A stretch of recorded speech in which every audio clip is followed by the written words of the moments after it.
Allah Subhanahu wa ta'ala telah memberikan rumus di dalam Al-Quran, innallaha la yughayyiru ma biqaumin hatta yughayyiru ma bi anfusihim. Sesungguhnya Allah tidak akan merubah keadaan suatu kaum.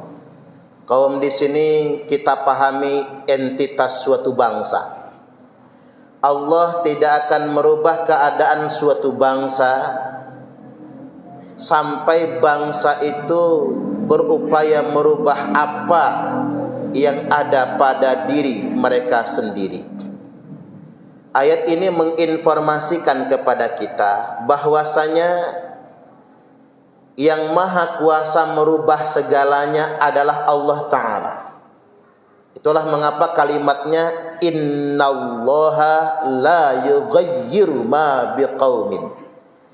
Sesungguhnya Allah tidak merubah keadaan suatu kaum. Ma biqaumin, apa-apa atau suatu situasi dan kondisi suatu kaum.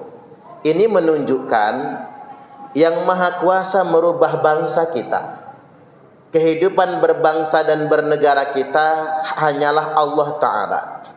Namun Allah akan merubah keadaan kita hatta dengan satu catatan, hatta yughayyiru ma bi anfusihim, sehingganya kita semua, mereka yakni bangsa Indonesia itu merubah apa yang ada pada diri mereka.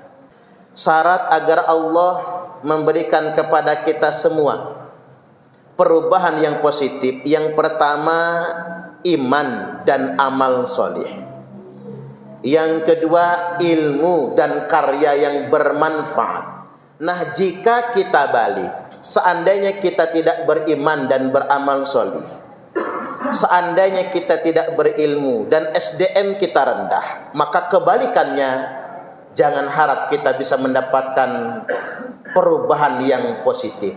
Oleh karena itu Nabi Sallallahu Alaihi Wasallam mengingatkan, apabila kita tidak beriman dan beramal solih, maka akan dikuasakan kepada mereka pemimpin-pemimpin yang jahat, ulama yang tidak sayang dengan umat, pemerintah yang tidak sayang dengan rakyat.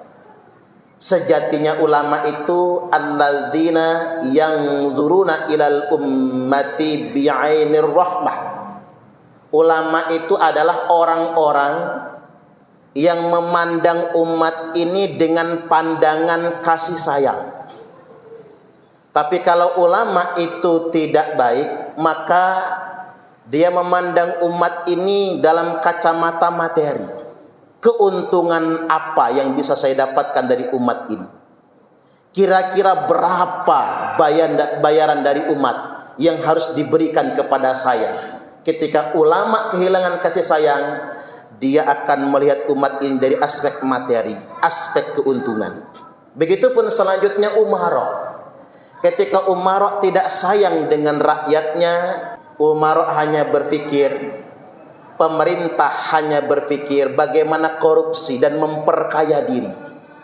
Dan kalau bisa membuat aturan, mengakali regulasi, bikin aturan sana sini yang semuanya memudahkan agar mereka bisa korupsi. Dalam hati dan pikiran mereka sama sekali tidak ada rasa kasih sayang dengan rakyat. Tegasnya jamaah Jum'ah rahimakumullah. Artinya, jika kita ingin bangsa kita ini dipimpin oleh orang-orang yang baik, pemerintah yang sayang dengan rakyat, ulama yang sayang dengan umat, maka kita sebagai rakyat jelata di bawah ini, mari kita perbaiki keimanan dan amal soleh kita. Mari kita berubah kepada hal-hal yang positif. Dengan demikian, Allah Subhanahu wa ta'ala akan anugerahkan kepada kita semua pemerintah yang baik dan ulama yang sayang kepada umatnya. Barakallahu li wa lakum fil Qur'anil azim wa nafa'ani wa iyyakum bima fihi wadh-dhikril hakim wa taqabbala minni wa minkum tilawatahu innahu huwas samiul alim. Kami adalah Laskar Sabilillah, pecinta Wali Songo dan para anbiya, pewaris peradaban Islam di Nusantara hingga berkibar bangsa Indonesia.